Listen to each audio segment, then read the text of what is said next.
Hey there, I'm Cheese.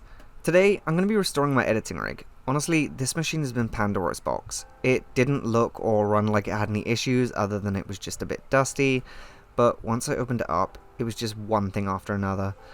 Anyway, we'll dive into that a little later. Let's get into this.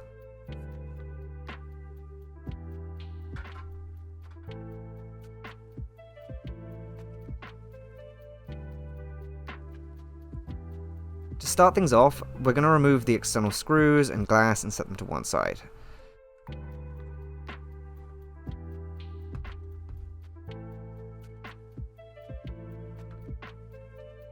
You can see that I have the fans zip tied pointing at my VRMs. This is because after I last upgraded my RAM, I was getting random shutdowns with no warnings, and I figured it was my VRMs overheating due to having a water cooler on there and not the stock heatsink, which reduced airflow over the VRMs. Now, looking back at what I've dealt with over the last few days, I don't think it was that.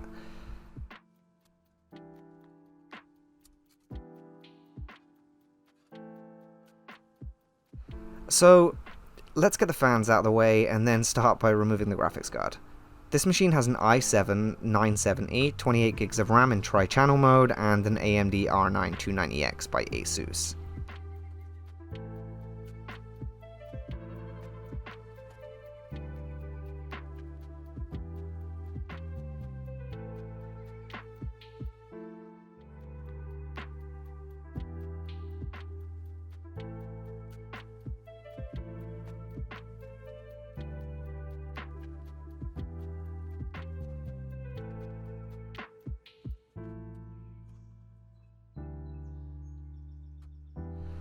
Now that the GPU and Wi-Fi card are out of the way, we can get the CPU pump out of here and clean off that old thermal paste.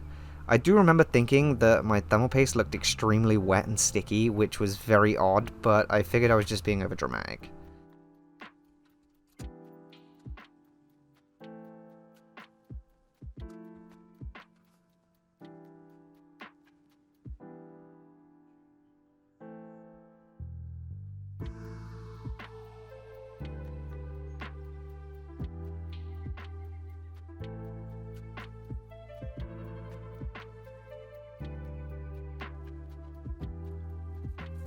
Hey, look, I guess my little one left some surprises in this machine for me, starting with a McDonald's honey mustard wrapper.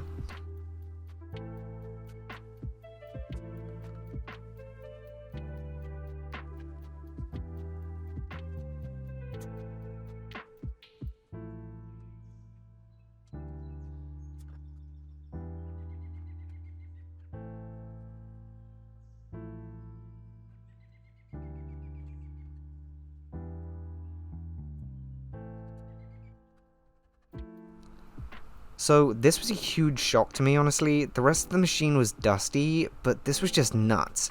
It had been cleaned out 6 months ago or so, and this machine is actually my daily driver, but I guess I never cleaned out the radiator. Looks like Drylin.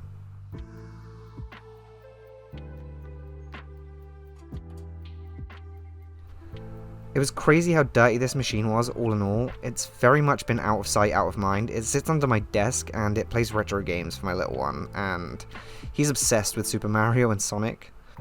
But it also edits videos for me, and it definitely deserves this restoration.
So now that we've got a bunch of those fans out of the way, we can work on getting the hard drives and SSD out of the back panel, and remove that power supply as well.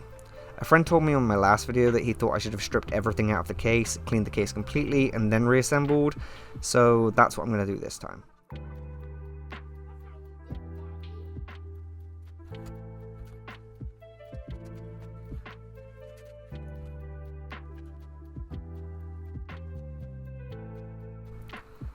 Now, we're going to break out the vacuum cleaner with the nylon head and get to scrubbing these large areas.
Up top of this machine, you're going to see a bunch of residue. I believe this is actually where my little one spilt Coke onto my power button at some point, but this machine basically never gets turned off, so I hadn't noticed it until now. There was a ton of sticky residue from soda underneath the machine and all through the front glass.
Here's a shot of my entire PC disassembled and laid out on my other work surface. I'm going through and cleaning everything piece by piece. I want this machine to be spotless when it's finished.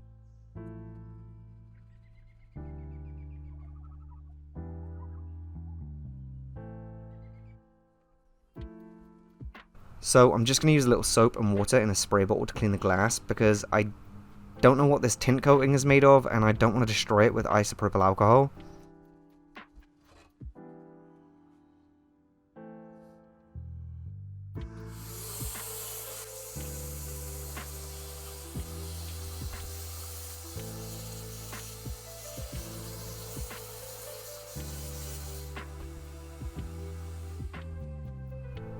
Here you can see me clean the super dirty radiator that basically had a dust filter made of dust.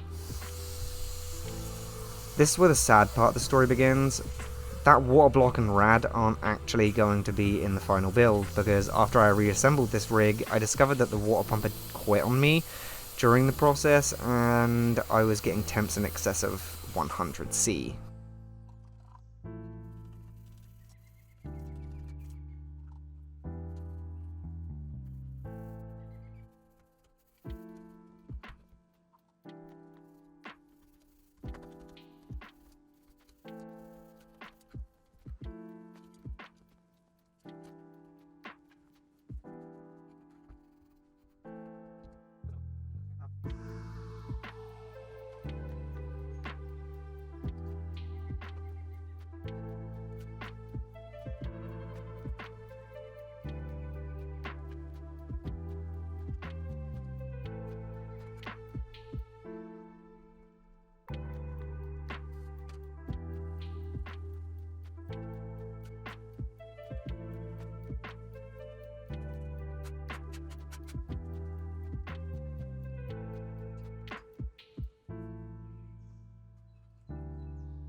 Anyway, yeah, I had 9 fans in here, and they are all filthy. I spent over 2 hours just cleaning the fans, and the whole machine took over 20 hours all in all. I'm not going to make you sit through all that though, so I'll chop the fans into a highlight reel for you.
Take a look at the colour of this isopropyl alcohol. I'm going to dump that out and get some fresh before I clean everything else.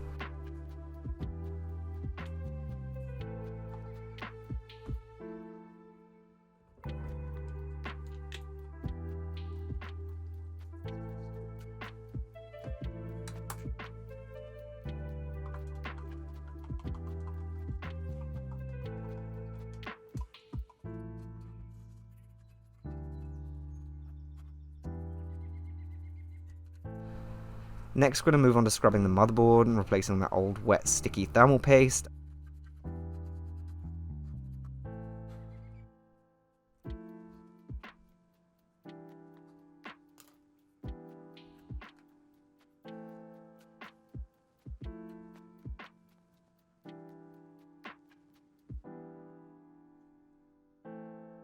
I'm using a metal spudger to spread it out so it's even and it gets good thermal conductivity.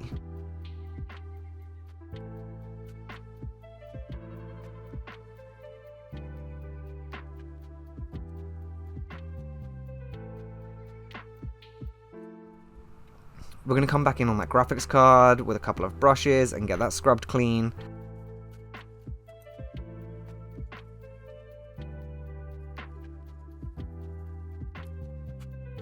And and finally onto reassembling. So, I know this machine is older as well, but here's the thing with this machine. I built it for less than 200 bucks, and honestly, it's more than powerful enough to do everything I need it for.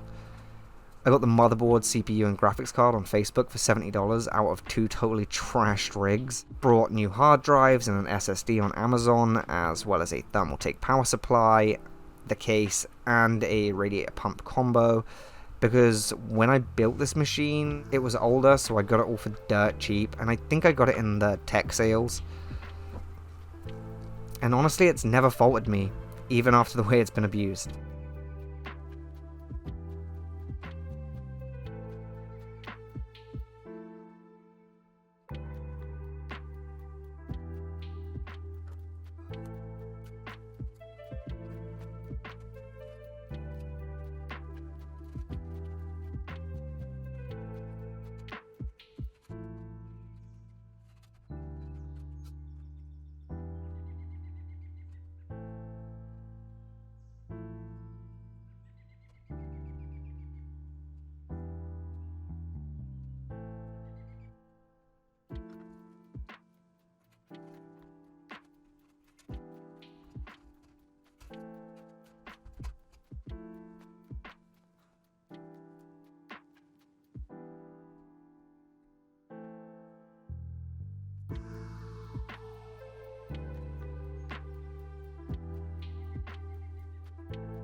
As we're getting to the end of this rebuild process, I guess I should start explaining what happened with the radiator pump situation. So after I finished reassembling this, I discovered that my pump was loudly surging and my PC was overheating with temps no lower than 95°C, roughly 200 Fahrenheit. At first, I thought I didn't have adequate mounting pressure, but after adjusting everything and removing spacers, I just couldn't get the overheating under control, which is when I noticed the loud surging from the water pump, which left me with two choices: replacing my water pump, which I don't currently have the spare funds to do, or building some other form of cooling, which I chose option 2 because, like I said before, I'm perpetually poor. I found an old Cooler Master cooling tower in my spare parts box, but I didn't have any mounting hardware for it. But I did have the back bracket, which I didn't end up using, so that wasn't helpful at all. Anyway, long story short, I ended up modding the mounting hardware for my water cooler to fit this air cooler with a Dremel, and then I made a fuse sandwich out of 2 RGB fans and 2 zip ties around the cooling tower to dissipate the heat from the heatsink. And to be honest, for a janky jerry rig, this is the best I've ever seen this machine run, and look. I hate to admit it, but I prefer the Portal looking machine to the water cooler, and it has better temps than I've ever seen as well. Even when this water cooler was brand new, it never made it run below 60C, which with this air cooler, it's barely gotten above 38. Even as I was in full swing editing and rendering videos, it never got above 50C. And the proc hot procedure for this CPU is 100C or 220 Fahrenheit, at which it'll begin to thermal throttle. So I have massive margins on this machine now, and it'll turbo up to 4.6 GHz from its standard 3.2. Anyway, take a look at how the machine looks now. If you've made it to the end, let me know what you think, and don't forget to subscribe. I'm probably going to restore an Xbox One next, or a PS4, and I'm not sure what I'm going to do after that, because I don't think I have any other machines that need refurbishing. So maybe I'll have to keep my eye out at a thrift store or something for some laptops or something to do. Anyway, thanks for watching. Bye bye.